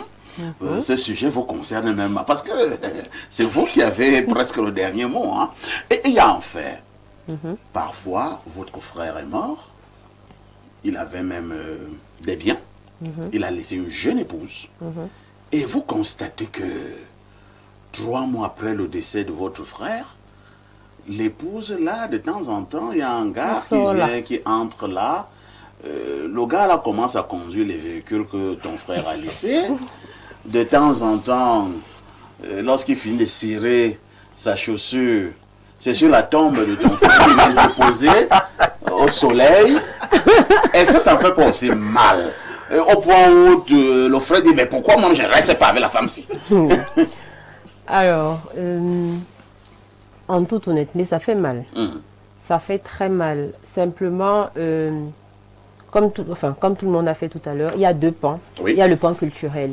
Le pan culturel impose, je mets ça entre guillemets, que, voilà, si c'est le cas en tout cas, que comment je vais dire ça, que la femme aille avec un frère ou avec un... On va commencer par le côté de la famille. On va d'abord laisser les amitiés. Oui. Que la femme aille avec son beau-frère, du coup. Sur le plan culturel, je pense qu'à l'époque, quand on faisait ça, justement, c'était vraiment pour que, comme il a dit, que ça reste en famille. Que les enfants grandissent dans le même cadre familial et que, voilà, que ce soit les biens, que ce soit l'éducation, que tout reste en famille. Maintenant, avec l'évolution des choses, je suis d'avis que, voilà, la femme, une fois qu'elle est veuve, a le droit de refaire sa vie. Maintenant, je crois que c'est plus au niveau de la façon dont elle va le faire qui va poser problème. C'est-à-dire que, déjà en Afrique, généralement, le veuvage est un peu plus long chez la femme que chez l'homme. Les hommes vont un peu se remettre un peu plus vite. Soit parce que, voilà, il faut que quelqu'un vienne s'occuper des enfants, etc. Il y a plein de raisons. Mais pour ce qui est de la femme, je pense qu'il faudrait qu'elle fasse preuve d'un peu de tact. C'est-à-dire que, voilà, son mari est mort, il a peut-être laissé des enfants, les biens. S'il faut revenir à votre exemple, c'est mon frère. 3 mois plus tard, on vient sécher les chaussures sur la tombe de mon frère. Vraiment, c'est compliqué. Mais ce que je ferais en tant que belle-sœur à ce moment-là, c'est d'aller vers ma belle-sœur, lui dire que vraiment, je ne suis pas contre que tu refasses ta vie, mais ça doit vraiment se faire progressivement. Et elle va te répondre que vraiment, colle-moi ma paix, hein, je n'ai pas de leçon à recevoir de toi. À ce moment-là, honnêtement, je ne peux rien lui faire. De la même manière dont du vivant de mon frère, je n'avais pas vraiment mon mot à dire, je vais dire ça comme ça, c'est-à-dire que je ne m'impliquais pas dans leur vie. J'ai déjà fait ma part, je lui dis ce que j'ai à lui dire et puis, franchement, c'est entre sa morale et elle. Alors, allons un peu sur le plan personnel. Hein. Vous êtes libre de répondre ou bien de ne pas répondre. Bien sûr. Vous pouvez rester avec le frère de votre mari décédé sur le plan intime. Honnêtement, non. Et pourquoi? Tout simplement parce que je pense que la proximité que j'avais avec mon mari, je ne crois pas pouvoir l'avoir avec quelqu'un de sa famille. Mais si le garçon, il te donne un bon romantisme, il te couvre des cadeaux, il est attentionné. Ça ne change pas le fait que ce sera bizarre. Honnêtement, dès ce sera très étrange. Il te protège. Me protéger, enfin, je ne pense pas que j'en aurais besoin. Mais tu auras l'impression que tu as trahi ton défunt époux. Oui, même s'il n'est plus là, pour moi, ça reste très ambigu. Et si elle te dit que bon, je vais te faire une confidence, ma femme, mon frère en partant m'a dit s'il part, que je reste avec sa femme. Mon mari, je pense qu'il me l'aurait dit aussi. Non, c'est une confidence.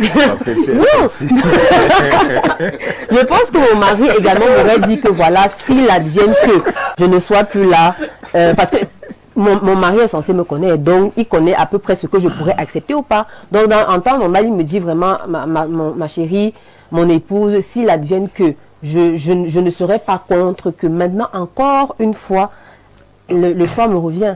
Parce qu'il peut finir de me dire, c'est dit que vraiment, papa, si c'est ta dernière volonté là-bas, reste encore un peu. Je ne pense pas que l'autre là puisse... C'est un peu bizarre. Maintenant, s'il faut aller sur le pan des amis... L'amitié. Les amitiés. À titre personnel, ça reste... C'est pareil.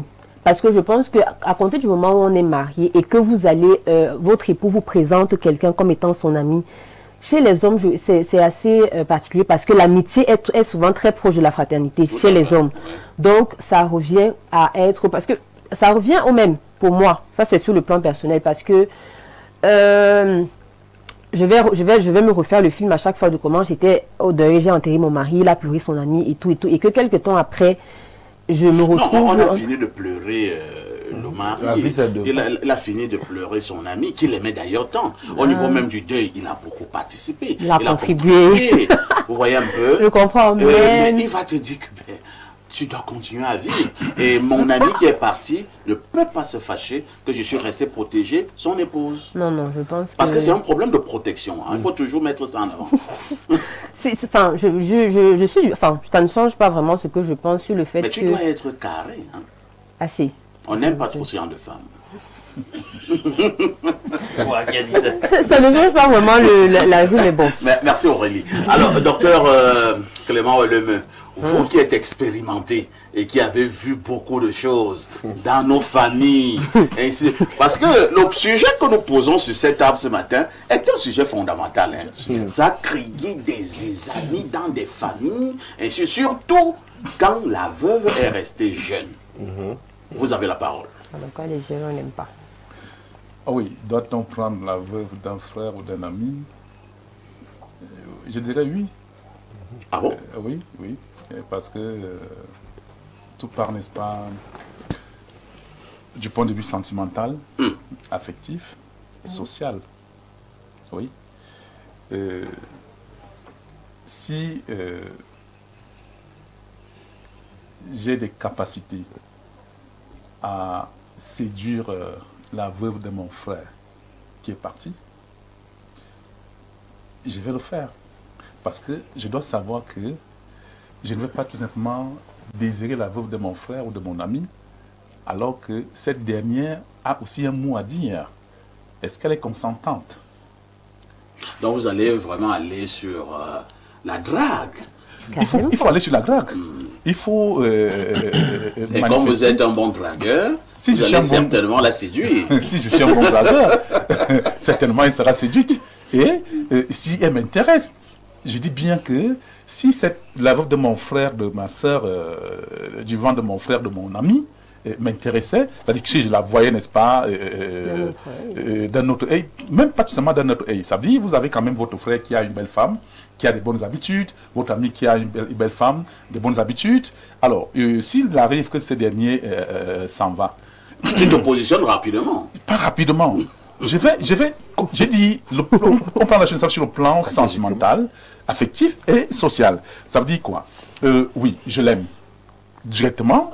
Comme je la voyais avant, comme une belle-sœur, je ne veux plus la voir comme une belle-sœur. Je vais la voir maintenant comme une future, n'est-ce pas, amie, épouse. Oui. Et je vais prendre également, je vais me rapprocher d'elle pour qu'elle se rende compte que, oui, j'ai une affection maintenant, sentimentale, vis-à-vis d'elle. Et les enfants, ou bien le fait qu'elle soit ma belle-sœur, veuve, il ne faudrait pas qu'elle aille à l'extérieur. Parce que n'importe comment, elle aura un amant. Elle va se refaire une vie.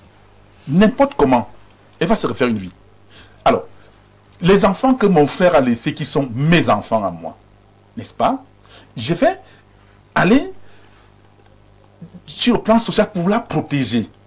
Protéger ces enfants-là. J'aime bien ce mot, hein, oui. protéger. Protéger ces enfants-là, oui. Et qu'elle n'aille pas souffrir. Ou bien, elle peut ne même pas souffrir. Elle peut trouver également quelqu'un de mieux. Vous comprenez? Mais si cette dernière donc arrive à accepter, n'est-ce pas, mes avances, je vais la prendre calmement, sentimentalement, énergiquement.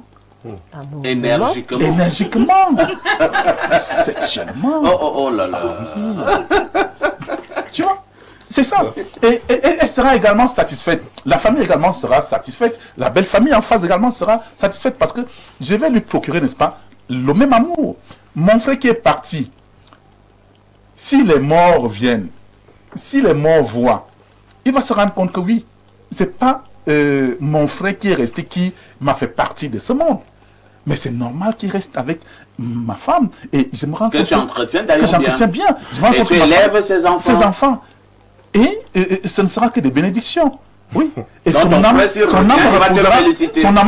reposera en paix. Mon frère viendra me féliciter. Ok. Bien sûr. Mais parfois, j'ai une question pour le docteur Lémé. En ce moment, les enfants, c'est-à-dire que tu as fait les enfants avec une femme. Tu décèdes. Ton frère vient la prendre et il fait les enfants avec elle. Les enfants, là, ils sont quoi? Ce sont tous ils sont des frères. Non, les frères. Ils sont des frères. Oui. Ils sont des frères. Bon, ce sont des frères. Oui. De base, ils sont cousins. Ok.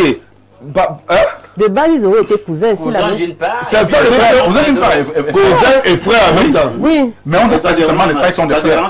On dit qu'ils sont des frères. Merci. On va passer la parole à Alain Douk. Alain Douk, vous vous situez où dans ce débat?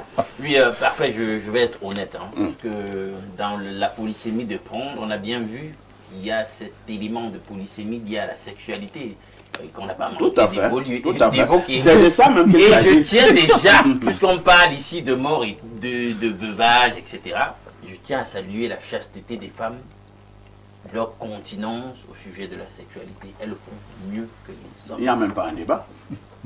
Donc, maintenant, doit-on prendre la veuve de son frère? Ou de son il y a un ancrage culturel, c'est-à-dire qu'il y a un chassé-croisé même qu'on peut faire entre les réalités du peuple d'Israël antique. Ils avaient une pratique qu'on appelait le lévira, c'était institutionnel. Oui. Et quand ton frère partait, s'il n'avait même pas de postérité, tu as l'obligation de prendre sa femme et de lui donner une postérité. C'est-à-dire que les enfants que tu fais avec elle, on considère que ce ne sont pas les tiens, ce sont les enfants de ton frère qui est parti sans enfant. Donc il y a ces éléments d'africanité, de proximité culturelle, justement, entre ce peuple-là et certaines de nos réalités africaines qui affirment qu'en réalité, nous qui avons eu la science de ces choses aujourd'hui, il n'y a pas l'once d'un doute au sujet de l'africanité de ce peuple-là. Bien, on a dit ici sur le plateau, c'est pas appliqué partout, et c'est vrai.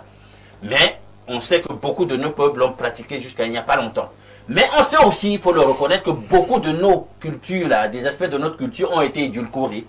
Et il y a eu le relâchement, à bien d'égards, sur certaines pratiques, en raison d'une certaine modernité ou d'une post-modernité. Et il faut aussi qu'on admette ça. Notamment, à tout va comme ça. La dot, on sait tout le symbolisme qui accompagne la dot, mais on sait qu'aujourd'hui, il y a un renchérissement sur le sujet, on veut copier, le capitalisme tend à s'imposer, et tout le monde s'éloigne en réalité de la réalité culturelle, la donne culturelle initiale. Donc, même sur le sujet en question, de la veuve, je pense que le relâchement aussi, certainement, est observé. On n'applique plus ça stricto sensu. Donc, est-ce qu'il y a fondamentalement un mal à prendre la veuve de son frère? Nous voyons que culturellement, il y a un ancrage qui le justifie. Et les anciens avaient pensé, comme vous l'avez vous-même signalé, qu'il y avait quelque chose de fondamental à préserver. Et dans leur sagesse, ils ont jugé qu'on pouvait, dans le souci de préserver une certaine cohésion, une certaine stabilité post-décès de celui qui était parti, on pouvait pratiquer des choses comme ça. Bon.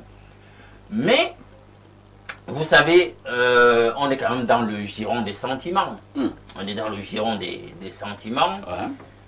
S'il faut prendre la veuve de son frère pour la rendre malheureuse, je pense qu'il faut abandonner le chantier. Parce que si on ne tient pas compte aussi qu'il y a des mariages, des rapprochements qui par la suite deviennent un fiasco et qui déstabilisent, qui pourraient déstabiliser d'autant plus la veuve, qu'elle ne l'a été pas la paix de son mari, il faut abandonner ça. Si c'est pour la rendre heureuse, assurer cette protection, cette sécurité sentimentale, matérielle, affective, tant que pour les enfants, d'accord, c'est un bon projet.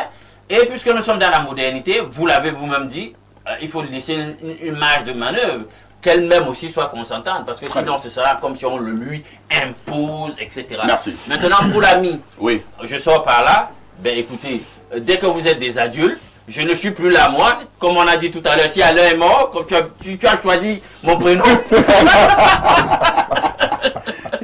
Voilà, justement, elle est une adulte, elle a des sentiments, ben, elle fait ses choix. Merci. Si elle trouve qu'elle peut être heureuse avec quelqu'un d'autre par la suite. Allons au niveau de la messagerie qui explose comme d'habitude. Bonjour. Les Sadducéens dans la Bible ont posé à Jésus une question semblable à celle-ci. Dans certaines cultures africaines, la veuve peut prendre le frère du défunt et dans d'autres cultures, pas du tout. Même si cela doit se faire, c'est avec le consentement de la femme. Monsieur Fabrice depuis Douala. Merci. Et quelqu'un, il continue, dit, dans la culture juive, cela était permis. Et il cite Lévitique 18 et 19. Un autre message ce matin. Bonjour parfait et à ton panel. Sur ce thème du jour, je dirais que c'est la philo que certains de tes panélistes font sur le plateau qui nous dérange aujourd'hui. À l'époque de nos parents et selon la culture bantou, c'est systématiquement qu'un frère prenne la femme de son défunt frère. Même pour l'ami, j'ai dit non, parce que cette veuve a aussi ses beaux-frères là-bas. Non, là ce sera une violation de domicile. C'est Emilio de Bertois. Un autre message ce matin. Bonjour monsieur parfait ici. Bonjour à votre panel. Chez nous, les tout pourris, effectivement, en cas de décès, un des frères du défunt prend la femme, la veuve. Ça, c'est pour continuer à prendre soin de cette dernière, car la dot est toujours d'actualité. C'est Dr Douba depuis Marois. Et finalement, la veuve même jette son dévolu sur un de ses beaux-frères qui a un peu de moyens. C'est lors des funérailles qu'on décide. Un autre message ce matin. Bonjour à vous sur le panel et à tous ceux et celles qui suivent l'émission. Ce sujet est délicat et se présente comme si l'on guettait cette femme du vivant de son frère ou son ami et on se sentirait coupable de son départ. Il faut plutôt l'aider au lieu de la prendre comme épouse. Onana Edinga, lui, depuis Yaoundé. Est-ce qu'on va aider sans avoir également une contrepartie? Non, mais ce n'est plus l'aide. Ce n'est plus l'aide. Bonjour, perfecto. Par rapport au thème du jour, ma question est la suivante. Quelqu'un passe toute une vie à ne pas vivre sa vie et attendre que son frère meure pour enfin faire de sa veuve son épouse. Entre-temps, vous-même n'avez pas de femme. C'est une vie de charognard, ça. Bienvenue, d'écoute. Bienvenue. Il arrive même qu'il a même sa femme. Alors, mais la famille décide qu'il s'occupe aussi de la veuve de son frère. Alors, professeur, j'avais à poser cette préoccupation. Est-ce qu'à un moment donné, certains frères qui sont restés ne dérangent pas souvent? Je m'explique un peu. Parfois, est-ce que tu es même obligé de dire à la femme comme mon défunt frère est parti, je reste avec toi? Est-ce que les petits gestes que tu as commencé à poser après la mort de ton défunt frère ne vont même pas attendrir le cœur de la femme? Je prends des exemples. Ton frère est parti, il a laissé 4-5 enfants. Lors de la rentrée scolaire, tu arrives au niveau du domicile de ta belle-sœur, tu dis, bon, alors, apporte-moi l'état des enfants. Les enfants sont inscrits dans quelle école? Et ainsi de suite. Tu donnes de l'argent. Et tu dis à la veuve de ton frère que s'il y a un souci, appelle-moi. Alors, au niveau de la ration alimentaire, tu commences à t'en occuper. Entre-temps, tu ne lui demandes rien du tout. Ainsi de suite. S'il y a un deuil, dans la famille de la veuve de ton frère. Tu participes, parfois même tu accompagnes ta belle-sœur au niveau du deuil, ainsi de suite, ainsi de suite. Est-ce qu'à un moment donné, professeur, ce n'est même pas la veuve là qui va te dire un jour, perfecto, je t'ai fait un mets de pistache ici à la maison, est-ce que tu ne viens pas manger? Monsieur Parfait ici, c'est ça qui fait votre force également. Vous savez, les femmes sont extrêmement sensibles. Tout à fait. Par rapport aux attentions, par rapport à certains gestes, surtout lorsqu'elles sont couvertes, lorsqu'elles sont sécurisées et lorsqu'elles sont protégées. Leur sensibilité peut parfois peut aller un peu plus loin et créer un sentiment, et ce sentiment peut se développer et mûrir et créer des intimités qui peuvent aller dans le sens de l'intimité. Bon, c'est tout, ces petits gestes peuvent à un moment donné anodins à la base, mais peuvent avoir de l'importance, et les couples se mettent en place et continuent ce que les gens faisaient par le passé. Mais le grand risque dans la question que vous posez aujourd'hui est le suivant. J'ai reçu une fois dans mon cabinet une jeune femme qui venait me dire dans sa culture, elle sait qu'elle va aller avec le petit frère de son mari, et de temps en temps elle se sent vraiment trop attirée par le petit frère de son mari, c'est bien que... oui, c'est le risque, de ces Son mari n'était pas encore mort. Son mari n'était pas encore mort. Ce sont des risques. C'est quoi les questions que vous posez le plus souvent? Je préfère rester dans les analyses un peu d'ordre, en tirant un peu les ficelles un peu partout, parce que quand il m'a posé cette situation, ça dit que de temps en temps, elle regarde le petit frère de son mari de manière beaucoup plus intime, et elle se pose une question qui est celle qui est maladroite. À quand son mari dans donc pour dire que souvent nous entretenons certaines pratiques, certaines us et coutumes, du fait qu'on les a héritées, il va falloir quand même les encadrer, quand même les réorganiser et ne pas et tenir compte de l'impact que ça peut avoir sur certaines personnes extrêmement sensibles, comme ce fut le cas de cette jeune dame-là. Jacques Bagnoloc, ça c'est... Ce sont des femmes un peu bizarres. Nous sommes dans le cas que quand il est mort, là tu peux avoir des pensées. Alors, qu'est-ce que toi tu retiens ce matin au sortir de ce programme?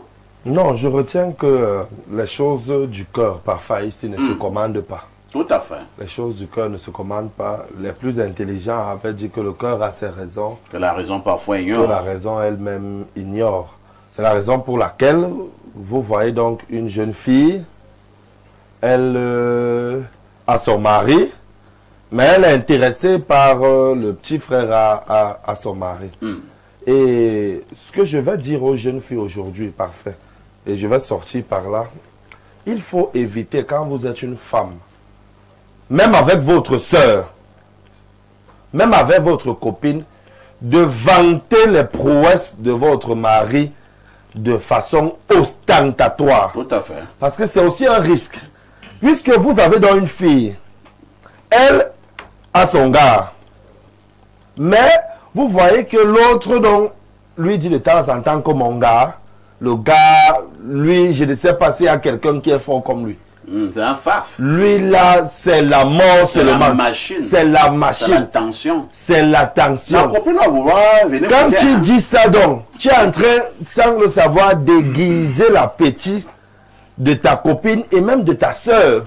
C'est pour ça que même avec, j'entends les sœurs dire que non, entre sœurs, on ne se cache rien. Attention, c'est les choses que tu fais avec ton mari dans la chambre, ne pas dire à ta sœur, même va entre Alain, avec les choses de l'homme qui boit même la lait. Donc, ne pas lui dire ça. Parce que quand tu vas lui dire ça, inconsciemment, un joueur peut se dire que bon. Surtout que ça, vient non? Donc, non, pour dire tout simplement que les choses du cœur, comme il est, John ne les commande pas, mais il faut faire attention. Il faut toujours garder un peu de discrétion.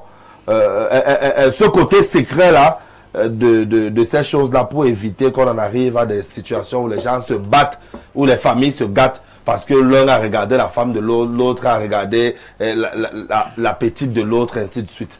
Parfait. Oui, Alain. Avec ta permission, là, sur ton cas de figure de tout à l'heure, que tu as adressé au prof. Tout à fait. Il peut aussi arriver que de ce cas de figure naisse une grosse frustration. C'est-à-dire que vous faites toute cette opération là, cette opération d'armes. Elle, déjà, là, elle lorgne plutôt quelqu'un d'autre. Oui, ça et elle dit non, mais il aimait tout juste son frère. Ça peut arriver, Alain, mais difficilement. Lorsque vous êtes un monsieur qui a du tact, et que vous le faites avec un tel désintérêt, et la femme ne peut même pas soupçonner quelque chose. Et à un moment donné, la femme va se sentir redevable. Oui. J'ai dit que tu ne lui demandes rien. L'erreur, c'est de lui demander quelque chose. Et tu ne demandes rien. Mais le problème, c'est tu assumes tout. Est-ce qu'elle n'aura pas honte? Parce que c'est ça. Est-ce qu'elle pourra assumer donc? Elle va assumer. Elle va assumer. Quand la femme sait qu'elle est à l'aise, elle va assumer. Elle va assumer. Elle n'a rien testé. Nous sommes arrivés au terme de ce programme. On dit merci au docteur Olemeu. Merci à Aurélie. Vraiment, vous avez de très bons messages ici. Des gens qui veulent vous donner des conseils, des gens qui veulent adhérer au MP3. Merci au professeur Louvissier. Merci à Lino. Merci à Jacques Bagnolo. Caporal Info. Merci, parfait. Je rentre à Douala. Étant satisfait. Oui, étant satisfait.